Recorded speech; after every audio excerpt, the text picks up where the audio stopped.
Hello everyone and welcome back to the Analyst, dated 6th of May, where you will learn good details about 9 current affair articles that are as follows. In the first article, we will learn about what is this Mullaperiyar Dam Controversy, which is plaguing the relationship between our two states, Kerala and Tamil Nadu. Then we will understand and learn about an emerging technology, which is one notch ahead of the existing artificial intelligence. This is named as the Artificial General Intelligence. Then, as flood alert has been issued for swell waves in several coastal states of India, we will be reading about this geophysical phenomena as well. Then we will learn how to classify the MSMEs of India and why are they called the backbone of Indian economy. And finally, we will quickly look into some of the tiger reserves which are in news. And then we will wind up the discussion with the following prelim snippets, extremely crucial for the upcoming prelims examination. So stay tuned. So starting up with our first topic, here we are going to discuss about the Mullaperiyar Dam Controversy. This is not a recent controversy between these two states. In fact, it has been rolling out since a decade or more. So what is the context? That recently, Tamil Nadu, I've already told you, this controversy is between two states, the southern states of India. One is the Kerala, second is the Tamil Nadu. So in this case, the Tamil Nadu government has moved to the top court, that is Supreme Court, accusing the Kerala government of obstructing the work on the Mullaperiyar Dam. Now first of all, why Kerala is obstructing? And the second question is, why Tamil Nadu is doing work on the Mullaperiyar Dam? Now this is important from the examination point of view because it deals with two parts of the syllabus. One is the main segment where you have to read about the water resources, particularly about the dams and the conflicts related to water treaties, and then talking about some of the multi-purpose projects and rivers which are very important for prelims exam. Now to begin with this controversy, we have to talk about this dam in particular because this controversy roots from two problem statements. One problem statement is that this dam, which is centuries old, is situated entirely under the state of Kerala, specifically in the Idukki district of Kerala. So who holds this dam? It's the Kerala. But who uses the water for the irrigation purposes? It is the drought-prone regions of Tamil Nadu. So basically, the problem over here is about the maintenance of the dam and first of all, who will be maintaining the dam and second, who will be doing the water sharing. That is the first problem statement. The second problem statement comes from the fact that Tamil Nadu naturally, because it is dependent on the water resources that it gets from this dam, wants the water levels to be up and above and beyond so that it will be enough to substantiate its drought-prone areas. This is the demand of Tamil Nadu, but Kerala government has their own concerns because Idukki district as such is a earthquake-prone region. Whenever earthquake strikes, it can be seen that the structural stability of this dam falters down. It leads to creation of a lot of crack. This is the concern of the Kerala government and therefore they do not want a lot of water to be filled or to be stored in this particular dam. So the second problem statement is regarding the conflict about how much water can be filled and can be stored in this particular dam.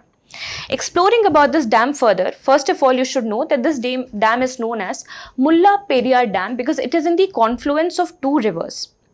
One is naturally the Periyar River, which is the largest river of Kerala, and the second one is the Mullaperiyar River. So it basically comes at the confluence of these two rivers. Now, you must also know one more thing. Periyar River is not, if this is India, Periyar River doesn't flow towards the eastern side. Rather, it's a west flowing river and it drains in the Arabian Sea. So what we are trying to do over here, we are trying to direct this Periyar River towards the eastern region, towards the eastern state of Tamil Nadu. And especially, we are trying to link this Periyar River and the water that is contaminated or that the water that is contained in this dam to the Vaigai River of Tamil Nadu. So we are trying to bring this west flowing river towards an eastern district or towards an eastern state. So for that, please come back to some centuries ahead and where we will be reading about the century-old history of this dam. So this dam eventually came under the Travancore princely state. Travancore was a princely state. They made an agreement with the Madras presidency, which is ruled by whom? the British government. So British government said that we are facing a lot of drought problems in Tamil Nadu region, especially in some of the districts. So for that, we would require to have some water agreement with you. So they said that why don't you lease us the water and the land of this particular area, specifically of the Mullaperiyar Dam, so that we can get water and instead I can give you rent in return. So this kind of agreement was made between whom? Between the Travancore princely states and the British government, basically the Madras presidency. This lease was such that it started in 1886 and it were to last for about 999 years. Now, it obviously gave the rights to the Tamil Nadu government to construct irrigation projects on this Mullaperiyar river, and therefore they created this Mullaperiyar Dam. Now, this dam, which is centuries old, of course the structural stability is not very fine, and it is also trying to divert the water eastward. That is the main concern which is spoken out by the Kerala government. Now you must also understand that after independence, will this treaty stand valid? No, and naturally the conflict begins. Conflict begins with the Kerala government coming out and saying that this treaty is invalid because there is no more anything like a British government. That rule has ended. Now we are dealing with the Indian government. So we are declaring it as invalid and we want it to be renewed. We want to change the amount of water that can be stored in the dams for the sake of structural stability, for the sake of security and security of the livelihoods of the people living around the dam area. So Indian government set up this agreement with these two states, which was renewed in 1970. This did the same thing as which was done during the colonial times. The Tamil Nadu government got the land and the water right over this dam, and in return, Kerala, Tamil Nadu was getting the rights to use the land and the water, and in return, Kerala government was getting the rent. Now, this was a commercial agreement, as you can see. They were not aware of the security situation, security scenarios, which came in about 9 years. So what happened in 1979? Safety concerns emerged because Idukki district, as I've already told you, is a tectonically sensitive region, is an earthquake sensitive region. So minor earthquake erupted over there, and Kerala government noticed that a lot of faults have been created in the Mullaperiyar Dam. So Kerala government put this concern to the Supreme Court and also to the Union government, and to which they respond by appointing the Central Water Commission. Now, Central Water Commission is the apex technical body for evaluating all the water resources of the country. This is a department attached in the Ministry of Jal Shakti. Okay, so it took the reviews of it and it gave recommendation that the water levels should be lowered. Levels should be lowered to 136 feet from the existing 142 feet. Now, please remember these two numbers because all of the war and conflict will be between these two numbers only. Please remember, then had this dam being working at a perfect structural stability condition, in that case, it could have operated under 152 feet water storage capacity. But that was not allowed, and the Water Commission also said that this will be only allowed once the dam has reached its proper stability state after its renewal, after its reconstruction. So for now, keep the limit only to 136 feet. Now please remember this metric. Now this obviously led to divergent perspectives between the two states. So Tamil Nadu said that okay, fine, I have to ensure that there is structural stability, there is maintenance, there is repairing of the cracks, etc. So for that, we will be giving periodic repairs assignments. So even if we are giving periodic repair assignments, even after that, the Kerala government is not allowing us to raise the water level above 136 feet. And water is very crucial for Tamil Nadu. The more this dam will store, the more they will help, or the more it will aid the agriculture of the Tamil Nadu. So their concern was that the water level is not getting increased, to which Kerala said that we will not be able to provide you that leverage and storage of water level. Why? Because we understand that this is a very sensitive region. Idukki is an earthquake prone zone, and we cannot trade off the safety of our people just because you want to cultivate your farms more. So I hope with this you've understood the origin of the conflict. Now what will happen? We will evaluate the status of dams in the India. If we talk about the total number of dams in India, we rank third in the world after China and USA. We have more than 6,000 dams. The bad news is that about 80% of them are very, very old and they are lacking their structural stability. And dam collision and the suspension of the dams would be very hazardous for the livelihood, for the people living over there, for the life and property, and this can lead to a massive anthropogenic disaster which the state government is concerned of. So therefore, first of all, understand that water storage as such is a state subject. So how much water will a dam store will be governed by the legislation of the state and not by the union. So what happened? In the year 2006, this matter was brought forward to the Supreme Court of India. Please remember, the disputes between interstate water is not an original jurisdiction of Supreme Court, but of course under appellate mechanism it can go. So Supreme Court took this judgment that for the welfare of the people in the Tamil Nadu, the amount of water that should be retained should be about 142 feet only. So they have nullified that 136 that is recommended by Central Water Commission. Supreme Court made this judgment. In response of it, the state government of Kerala, they formulated a legislation named as Kerala Irrigation Water Conservation Act, which they actually made in 2003, and in 2007 they amended it to say again that we will be limiting it only to 136 feet. So can you see the number game that is going on?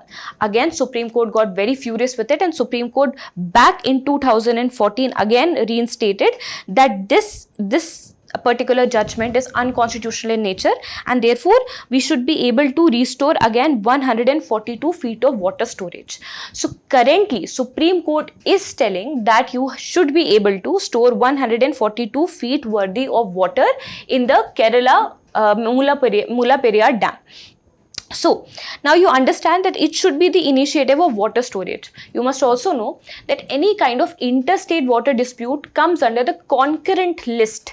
And also, do you know about the Article 262 of the Constitution, which takes care that Parliament can also make any act which can resolve such interstate water disputes. So now, what are the causes of the dam failure in India? Because we have heard just not of the Mullaperiyar Dam, but the concerns are across many dams, specifically when 80% of them are very, very old. The causes, first of all, is the overtopping. If you will burden the dam a lot, then it will cause tectonic tremors. These tectonic tremors will further destabilize the very foundation, the very concretes, the very pillars of the dam, and this can lead to the dam falling apart. So first of all is that we are overtopping it either by the anthropogenic activities or either by the floods, by the natural reasons like floods, which are overwhelming these dams. Second is the structural failure of the material, because rather they are very, very poor and they are not properly maintained. Second, of course, inadequate maintenance and upkeep from the authorities. Then movement or failure of the foundation which is supporting them. Now this could also be because of any tectonic activity, as was seen in the case of Idukki earthquake, right? Next, deliberate acts of sabotage. This can also be done by the people in aggression, in a response kinds of aggression against the government. So then, what are the dam regulations? As a UPSC aspirant, you must also know that what are we doing to protect our dams? First and foremost, and a very important legislation in this regard is the Dam Safety Act of 2021.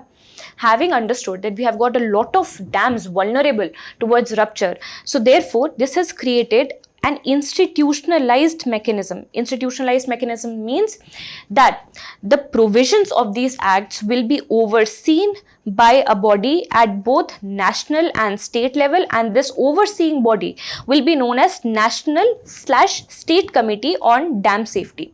Then somebody will also be responsible for implementation of these provisions, right? So implementing them on ground level is the responsibility of National Dam Safety Authority. So please remember, committee takes the decision and takes the overview, and authority is responsible for formulating it, or authority is responsible for implementing it in the ground. This institutional mechanism was set in place under this Dam Safety Act. But a question arises, ma'am, are all the dams in India covered under this Dam Safety Act? No. Only those which are up and above the height of 15 meters, only they are allowed to be classified, and only the specified ones who've considered to be more vulnerable, only they are considered inside this Dam Safety Act. Then the second reform is to institutionalize a commission which is primarily responsible for taking up of any technical review across the water resources of India. Of course, this is attached office under Ministry of Jal Shakti. This is Central Water Commission. So we also saw its role in the Mullaperiyar Dam Controversy. Then there is dam rehabilitation and improvement project also going on. This is a fully funded project, and this project is taken up partially by World Bank and the Government of India, and this was launched in, I think, 2012. And this DRIP project is responsible for enhancing the robustness and the overall performance of the dams that are operating in India by refurbishing them and by rejuvenating them. Then is the National Center for Earthquake Safety of the Dam, because we know that a lot of dams are prone to earthquake seismicity. So we need some information dissemination center as well as a research kind of center which should be able to provide us best practices as to how to prevent this disaster from faulting our earthquakes or from damaging our dams. So for this, it is situated in the NIT Jaipur, and this will be responsible for information dissemination. Now please understand, in order to solve conflicts like this, we need multiple modes, multimodal interventions. The first one would definitely be to have some kind of disaster preventive measure in place, because the root cause is the seismicity, the seismic vulnerability of the Idukki district, and this is similar likewise for many other dams of India. Second is to have a technical review of the dam before even building them, so that we can understand where are we building it, is it a safe space or not, and how much water should be contained into it. This can be of course carried out by the technical supervisories, like for example CWC. The next one is to bring all the stakeholders together. In this particular case, bring the government's authorities, the NGOs and the civilians of both the states along with the central government, and then we can have a deliberation over it, and then we can solve this problem very amicably. Also, the need of the hour is to do the hazard zonation of the maps of the dams across the India. And in this manner, we will be able to put up a standardized levels of water which will be there specific for each hazard zone. So which means if it is of zone 1, which is highly vulnerable, it should be less than 130 feet, and so on and so forth. It can be decreased as this water level can be increased as the vulnerability decreases. So this is how a way forward can be provided for issues like this. Now coming on to the next topic, where we'll be reading about the artificial general intelligence. This is in news because recently Sam Altman, who was the CEO of OpenAI, has expressed his commitment to invest billions of dollars towards the development of artificial general intelligence. OpenAI is already a pioneer venture towards exploring the full potential of the narrow AI, the space in which we are currently operating. So you all must have already heard about the artificial intelligence. It's just nothing but a science which allows the computer to mimic the human intelligence. How are they able to do this? Because they are fed with advanced codes. These advanced codes are not like your Python, Java, C++. They are large language models. So once you give to your computer such large language models, and then you tell the computer to formulate links between them, computer is able to give decisions or at least mimic decisions just like human intelligence. So this is how we'll be able to create artificial intelligence. Now please understand the evolution of artificial intelligence before starting all of it. So the evolution is said to be somewhere around when the World War II was going on. So in this decade, the evolutionary phase was going on. The father of AI is said to be Alan Turing. Alan Turing, who decoded the Enigma code via his Turing machine, which is considered to be one of the first machine learning and hence artificial intelligence machines. But this name artificial intelligence was not given by Alan Turing. He wrote, although, a book that Can Machines Have a Brain? But artificial intelligence, this name was given by John McCarthy. So many people also call him as the founding father of artificial intelligence. But this is how it all evolved, and now we are reaching as a phase where we have full-throatedly developed at least the narrow phase of artificial intelligence, which makes me take you the next point. What are the types of artificial intelligence? It's just not what you see around you. It can be further classified as narrow artificial intelligence, which can perform only that task for which it has been commanded for. For let's say, a chess playing board is there, a chess playing bot is there, it can only play chess. It cannot calculate calculus, etc. For example, you have got Siri in your phone or another bots in your phone. They will not be able to perform integration, differentials or other life problems because they don't have human intelligence, the general human intelligence. Rather, they are only acquainted with that much intelligence for which they have been programmed to. So they are very specific things. They perform very specific things, and currently we are working in the era of, currently we are here in the narrow AI. The next phase, the more advanced one, is definitely the general artificial intelligence.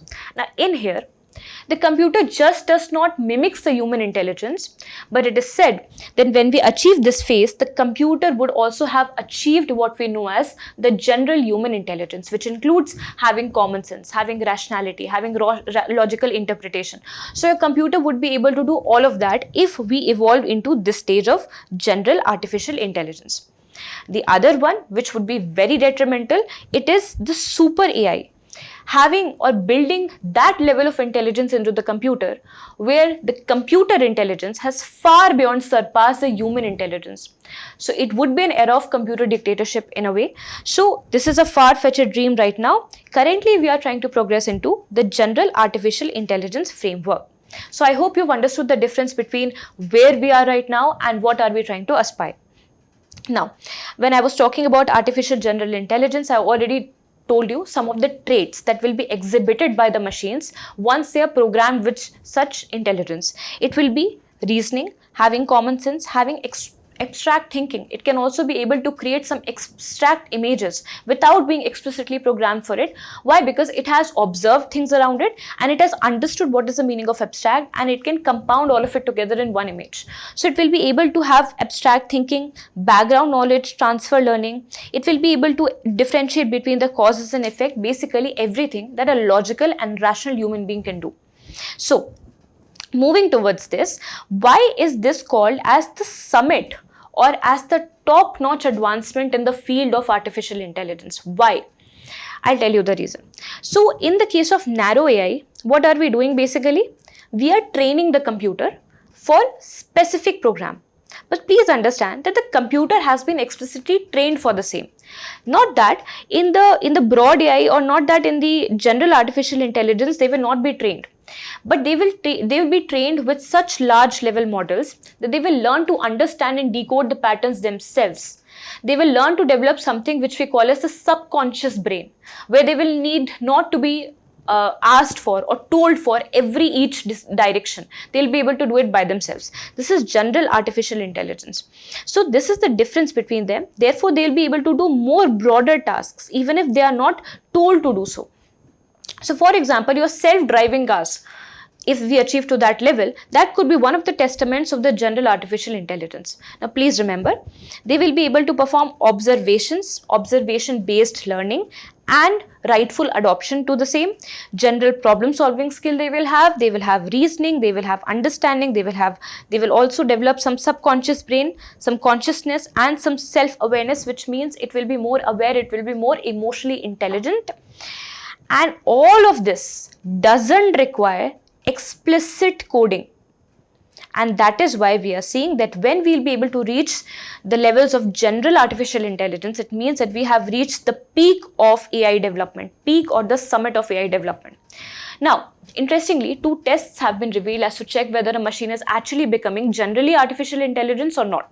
The 2 tests are named as a coffee test, and the second one is enrollment into a college test. So let's say, for example, your computer or your bot is not only able to figure out the right college for you, but is also able to go to the college, file the application and then get selected into it, score the right marks and choose the desired one, choose the best one for you. In that case, because that bot has not been explicitly commanded for everything, it showcases general artificial intelligence. So first example is the college enrollment. College or school enrollment, if the machine can perform, it can said to be have achieved the general artificial intelligence. The second one, very interesting one, is a coffee maker test. If your bot can come to your home and automatically find the coffee machine, put up the right amount of ingredients just as per the taste of the owner, brew the coffee rightly, serve it and give to the right person, then that bot will also have said to achieve general artificial intelligence. Do you see anything like that around you? No. So therefore, rightfully, we are in the narrow AI phase. We are trying to jump into the general AI. Now, of course, we'll evaluate, because every technology needs to be evaluated. It's a double-edged sword. The advantages of it, first of all, it will be able to perform global problem solving and resource management. A lot of our problems comes from the vague distribution, rather the discrete or the polarized distribution of the resources. For that, we need a lot of data so that the drought regions, the desert regions and the surplus regions or the flooded regions, they can be brought up together. So therefore, resource management will be able to perform. Second, it will be very instrumental for providing precision medicines, for performing many of the diagnostics without any human intervention. And so it will be able to revolutionize multiple sectors of our life, the finance, business, education, etc. But there is, of course, skepticism for it again. So skepticism lies in the fact that it might be using a lot of computers, a lot of servers. That could be very detrimental for the environment because of the heat generation, which would make us rely more on the fossil fuel generation or on the other forms of energy generation. So it can have impact on the environment. Second, they are driven by the data. Data could be very much biased. So they can also create prejudiced subconscious, and therefore they can also be very divisive in the society. Second, new security vulnerabilities can also come out. If somebody knows how to control such subconsciousness, then they will be able to manipulate not only the bots, but various sectors across these bots are working. So it will create new security vulnerability. Next, impact on the human capability and skill. AI, of course, is a threat to the human skill and labor. But at the same time, if you'll introduce a general artificial intelligence, just imagine the kind of havoc it can create on the levels of employment, which are already lurking down. Right? So what is the need of that is to have a consensual agreement on responsible use of AI, which makes me ask a question to you. Have you heard about the Global Partnership on Artificial Intelligence? So first of all, tell me, in which year was it launched? Is India a part of it? And are the agreements, or are the whatever agreements are there, are they binding or not? So just try to answer this 1, 2 and 3 question, and you will understand, because this is a very prominent question which can be asked in exam. Now let's move on to the third topic, which deals with a unique kind of waves which can potentially cause flooding in the coastal states of India. So what is the context at INCOIS? INCOIS, do you know where is the headquarters of INCOIS? It's in Hyderabad. So INCOIS has issued an orange alert for 11 coastal states and union territories of India, as the swell waves have surged for the third consecutive day, which has suspended a lot of activities over there in the beaches. Okay, we are talking about this because this is a very important, eminent geophysical phenomena, and this is indeed a very unique topic which has come up in the news. So we will understand the swell waves. As the name suggests, something has swollen in the ocean. So the ocean, because it has swollen, therefore it leads to something known as swell waves. In the local language, specifically in the Malayali language, it is named as Kalankadal. It can be broken into two words, the Kalan, which means thieves, and Kadal, which means waves. So waves, which comes like a thief without any warning, which could be more detrimental, especially for the fishermen, especially for the people having boats.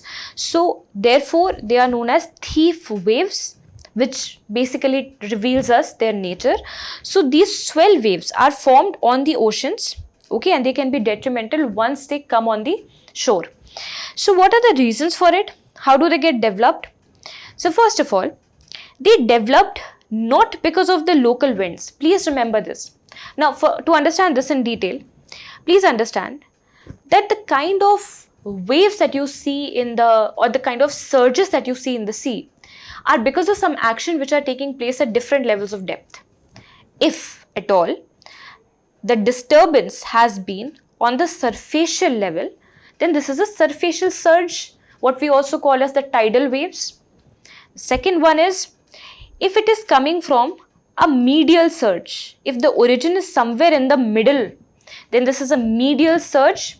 Again, it will be having more longer amplitudes as compared to the tidal waves. So this is coming from medial surge. The waves which comes from a medial surge or from a medial source, they are known as swell waves. And if their origin is somewhere deep beneath the surface of the ocean floor, specifically from, let's say, activities earthquake, which can trigger something like tsunami, then they are known as tsunami waves. So what is the difference between a tidal wave, a swell wave and a tsunami wave? It depends upon the origin, the place of origin and the cause of their origin. So definitely local winds is not its cause, but winds are definitely its cause. In fact, more turbulent winds, which are known as hurricanes or storms, are its causes. So basically, they originate due to distant storms like hurricanes. When I'm saying distant storms, the storm might have hit or might have created a very intense low pressure kind of condition somewhere 10,000 kilometers away from where the swell wave is coming. Now, why this happens is because this storm, let's say this is the place and the distance is about 1,000 kilometers apart. Now, somewhere here in the South Atlantic Ocean, you are seeing creation of a very intense low pressure kind of hurricane situation. Now, because this storm is too heavy, it will impart some of the energy beneath the surface, or at least at the medial length of the wave. So therefore, of the ocean surface. So therefore, it will impart some of the energy. This energy transfer is similar to how when you boil the water and it acquires the energy from the heat, it starts to swelling up. I'm not talking about the boiling, because that happens when intense amount of energy is given. But if a good amount of energy is given to it, it starts swelling. So in the very similar case, because it is pushed by the energy which is created by these detrimental winds, these very strong intense low pressures that are created. So these intense heat transfers leads to creation of surges with long amplitudes and with long wavelengths, in fact. So why this takes place? Because of distant storms. These distant storms, they get accumulated, this heat transfer get accumulated, and finally leading to creation of a lot of swells. And these swells, when they hit the coast somewhere 10,000 kilometers away, they definitely cause a landfall, which is very bad for the fishermen, for the livelihood over there. Okay, so we have talked about this. Now let's talk about the March swell, which is specifically affecting India. So this March swell is originating from about 10,000 kilometers away in the South Atlantic Ocean, where a intense low pressure is again getting created. This is a hurricane which is getting created, which is inducing the heat inside the water, and because of the ocean thermal circulations, this water, this kind of energy is reaching down towards the Arabian Sea. And as a result of this, what you will see a swell happening in the coasts of Lakshadweep and Kerala. So specifically Lakshadweep and Kerala. Why? What is the reason? Because here is where South Atlantic is located and here is where Kerala and Lakshadweep is located. So it is because of some storms created over here which is causing this March swell. Now, what is the difference between a swell and a tsunami? Though I have already told you, but I can still, and also for a reference, I have mentioned this table. You can have a look over it. I can also tell which is more impactful. Which is more impactful, of course, is the tsunami, because they hit the land, or the landfall happens with a rate of 30 to 50 kilometers per hour, which is very detrimental. This is not the same with the swell waves. Of course, tsunamis are driven by earthquakes. Okay, whereas swell waves are driven by medial surges, which are caused by accumulated energy which is created by a lot of storm. Okay, anyway, we know all about this, so just have a look into this table. I'm moving into the next topic. Now, this topic is very important and a very favorite one for UPSC exam.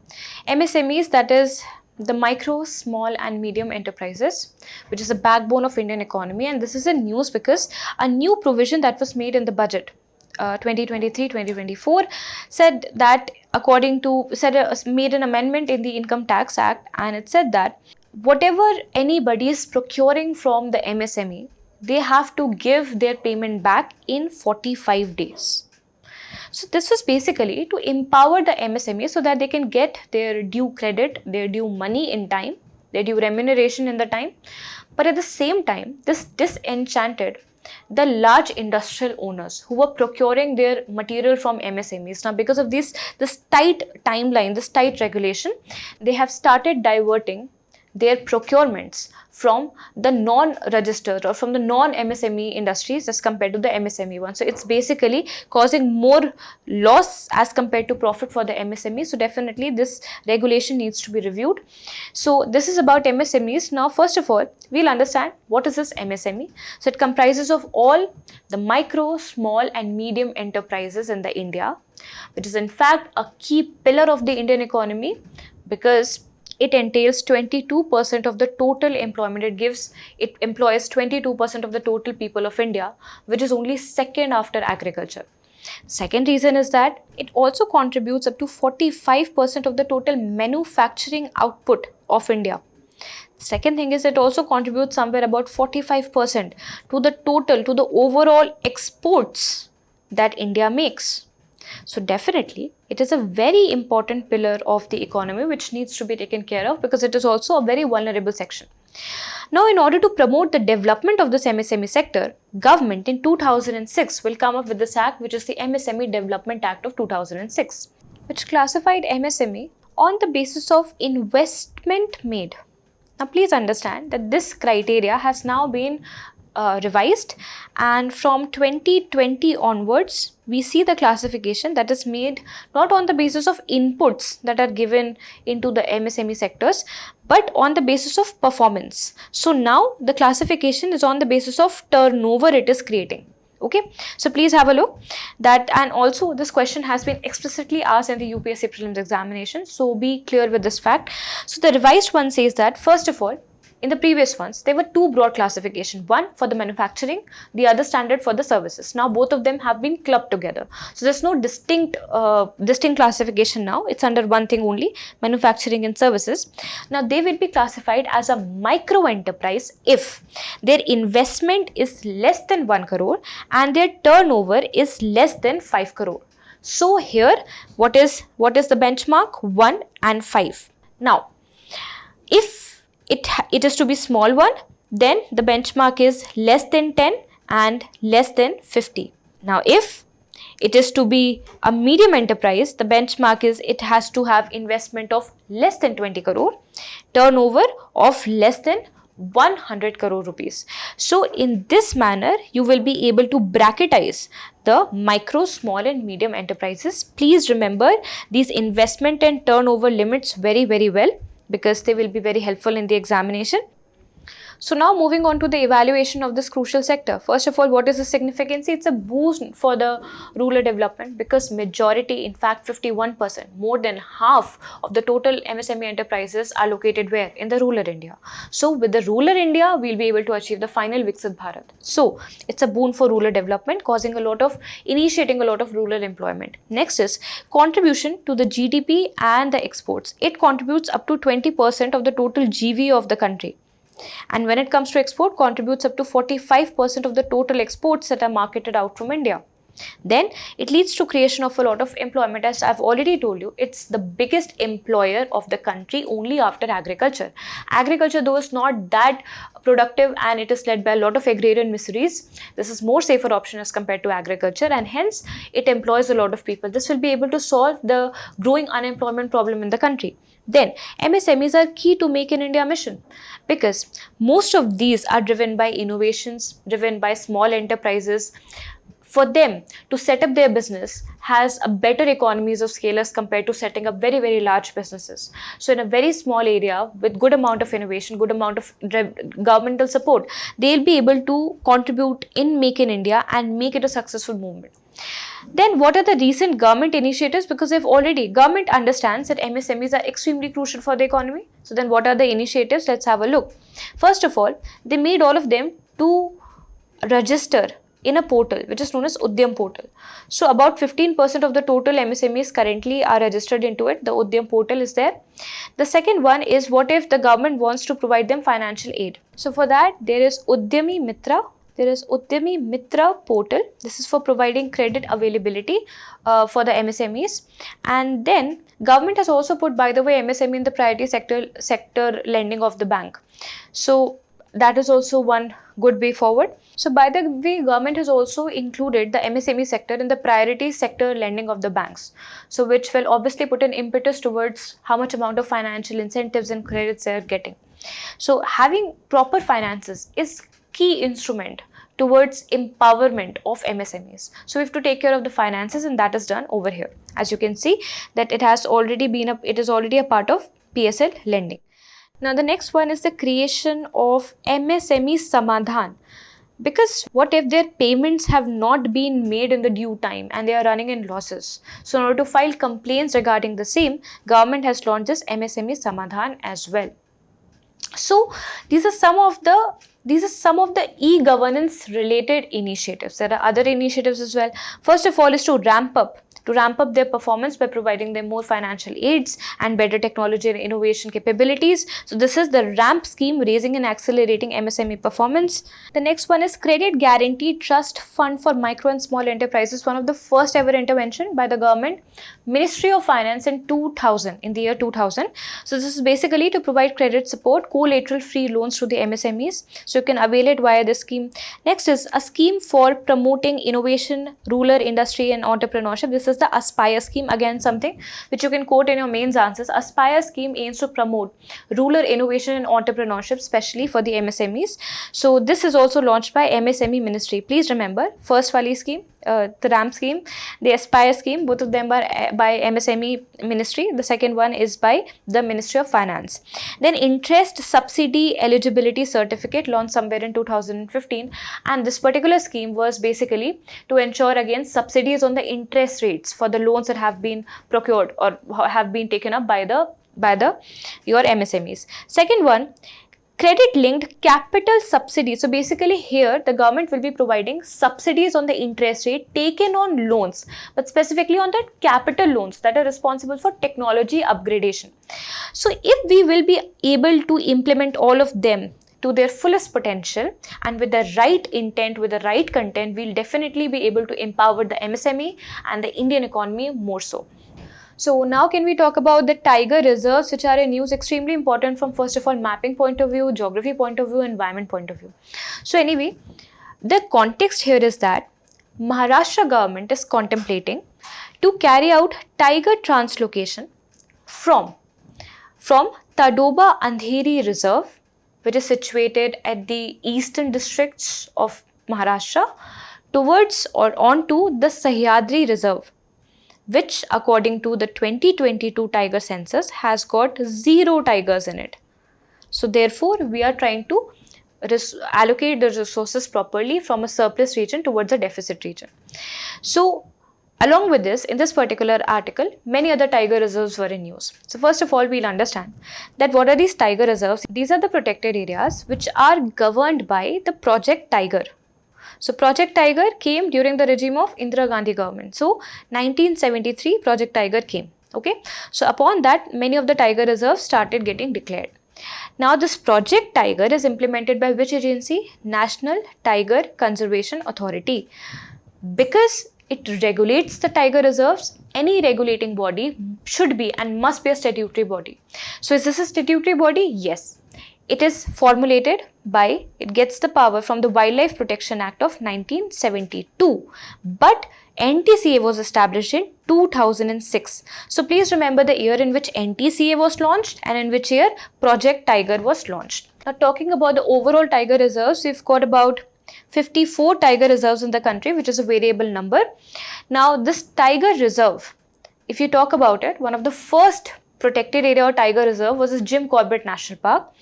And the largest tiger reserve, in fact this question has also been asked in UPSC, the largest with the tiger reserve with largest area somewhere is in Telangana and Andhra Pradesh. This is the Nagarjun Sagar Srisalam Tiger Reserve. This is the largest one, and one with the smallest area is in Maharashtra. This is the Boar Tiger Reserve. This is the Boar Tiger Reserve. Now, our topic of discussion is Tadoba Andheri. So, as you can see, Tadoba Andheri is situated somewhere here, and it is the tigers from here will be translocated towards the Sahyadri Tiger Reserve. One more question was asked by UPSC in the last year prelims only, that a river flows between the Vindhya ranges and the Sahyadri ranges, and this river is Narmada. So this statement was absolutely incorrect, because Satpura is somewhere here, Narmada flows over here, and Sahyadri ranges are here. So therefore, not to be confused with Satpura, this is a Sahyadri tiger range. Now, there are certain reserves which, according to the tiger census of 2022, have accounted to be having only 0 tigers. So these are Sahyadri of Maharashtra, Satkoshi of Odisha, Kaval of Telangana, Kamlang of Arunachal Pradesh, and interestingly, the Dampa Tiger Reserve of Mizoram. Because not just in the 22 census, but also in the 2018 census, it scored total of 0 tigers in it. So this is a grave concern. One of the fascinating thing about is that the MEE rating of all these tigers tiger reserves have been pretty high, which means that they are being managed well, even if the tigers are losing their strength. So, I mean, this is something to be thought upon. Now, if you talk about the total number of tigers in India, a state which holds the highest population of tigers is definitely Madhya Pradesh, but it's not a forest or a tiger reserve of Madhya Pradesh which has got the highest number of tigers. It's rather the Jim Corbett of Uttarakhand, second one is Bandipur of Karnataka, third is Nagarhole of Karnataka, and fourth one is the Bandhavgarh of Madhya Pradesh. So please remember these facts related to tigers as well. Tigers are national animals. They were declared as national animals in 1973, but they cannot be declared as a vermin because it's a national animal of the India and it is included under the Schedule 1 of the Wildlife Protection Act 1972. So, can you now try to solve this prelims PYQ for me? Try it out. Now moving into some prelim snippets. First of all, we will discover a newly kind of material that has been created. This is the Goldine. Then what is Blue Corner Notice, recently issued by CBI? What is India's Rescue Mission? These questions you will see in a lot of test series of prelims exam. And then what are anti-dumping duties? Again, a very important concept for economy. So first of all, what is a Goldine? If you break down this word, it can be made up of 2 words. One is gold and second is graphene. There's some material which has been created in such a manner that it has got qualities of both gold and graphene. Now graphene, I understand, it's a 2-dimensional material in which an entire lattice is created in a single sheet, in the form of a single sheet. And basically it's an allotrope of carbon. So all the carbons are just arranged nothing but in the form of a sheet. And this makes it a very excellent semiconductor, a very excellent catalyst. But then why are we putting gold into it? Because gold, when it works at nanoscale, it again starts acting as a brilliant catalyst, starts acting as a brilliant semiconductor. Now, are they naturally occurring or have they been synthesized? So these are synthetic materials which have been created by researchers of Sweden, and this is a single atom layer of gold only. So what they have done basically, they have created a sandwich of titanium and carbon as the 2 breads, and in between them the gold particles have been embedded. So now this gives you an excellent semiconductor property. So this is about Goldine, having again immense applications. This can be asked in the paper. So what is the context here? That CBI is likely to issue a blue corner notice against MP Prajwal Revana, who has been accused of a sexual abuse case. So how can CBI issue a blue corner notice and what does it mean? So you must have heard about the International Criminal Police Agency, which is Interpol, which was formed in 1923. India is a member of it, so therefore CBI can rightfully request them to issue the blue corner notice for him. The reason why this is happening is because this person has fled to Germany using his diplomatic passport. So by the way, where is the headquarter? Where is the headquarter of Interpol? Just let me know. Where is the headquarter of Interpol? Moving forward with the discussion, there are multiple notices which can be issued by the General Secretariat of Interpol upon the request of the countries, and they are coded into multiple colors. First one is a red notice.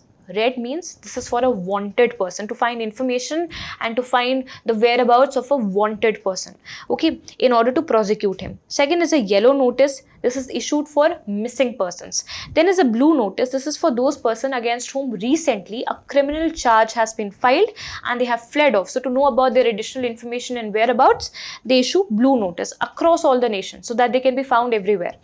Now, black notice, this is for the unidentified bodies, to claim them, to reach out to them. Next is green notice. This is for the warning and the intelligence. Then the orange notice, purple notice, Interpol special notice. This is not very important. Just please understand what is red, what is yellow and what is blue notice. Okay. So only this much is important for the examination. So I hope this much is clear to you. Now moving on to some of the rescue missions recently concluded by India, and they also have been applauded recently by the defense minister. So let's first of all understand all of these names and where they have been conducted. First is Operation Ajay in 2023. This was to return Indians from Israel amid the Hamas attack on Israel. Okay. Then Operation Kaveri. This was Indian Armed Forces led operation to evacuate citizens from Sudan. Please remember, Kaveri is for Sudan. Operation Dost is to rescue Indian government, is to rescue the people, to aid the Syria and the Turkey after the earthquake. So in the natural disasters also we provide help. Operation Ganga was to rescue the citizens stranded in neighboring countries during the Russia-Ukraine war. Then Operation Devi Shakti was to evacuate the citizens, not just citizens but foreign nationals also, in the Afghanistan with the collapse of the Islamic Republic of Afghanistan and taken up by Taliban. Next is Operation Samudra Setu. So this was basically to provide the coronavirus pandemic related rehabilitation and services. Then Sankat Mochan is again for South Sudanese civil war and evacuation of the citizens from the same. Maitri is again for a natural disaster that was struck in Nepal. Operation Rahat is for Yemen, the Yemeni crisis that was going on.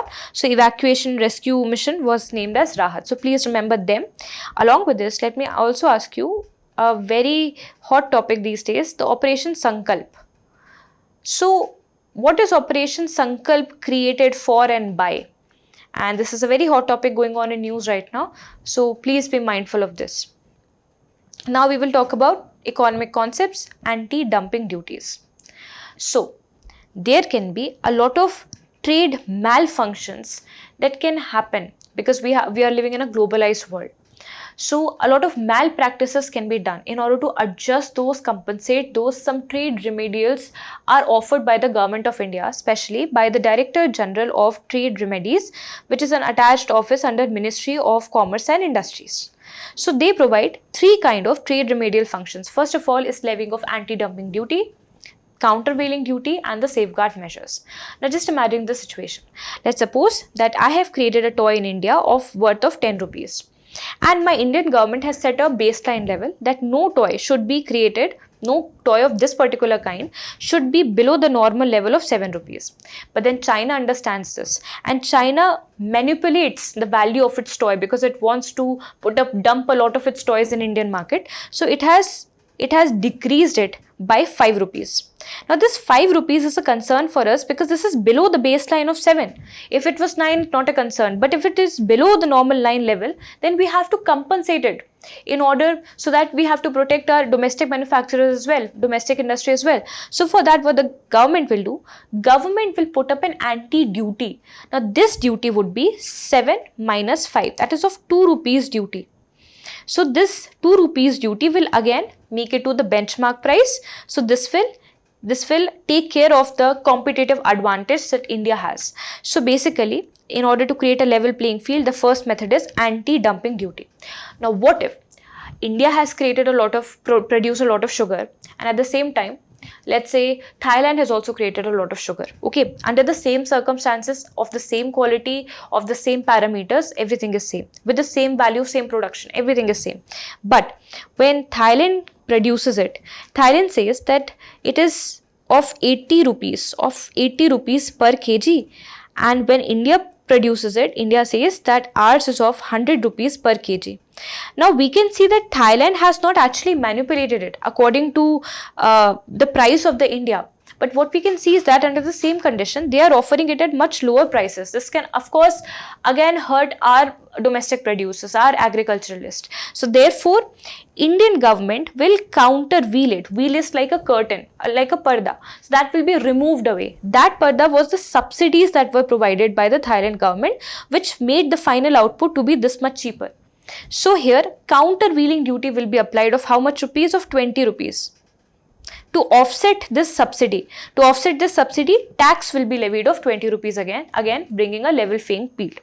Next is safeguard actions. Safeguard action is taken when a lot of dumping in the amount of quantity. So let's say about 500 to 400 photovoltaic cells from Vietnam is dumping into Indian markets.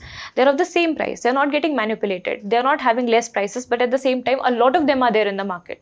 So because naturally we've got a lot of supply from, let's say, Vietnam photovoltaic cells, so we'll be using them more in our industries. This will hurt whom? The photovoltaic manufacturers of our country. So for that, some safeguard additional measures can also be taken care of.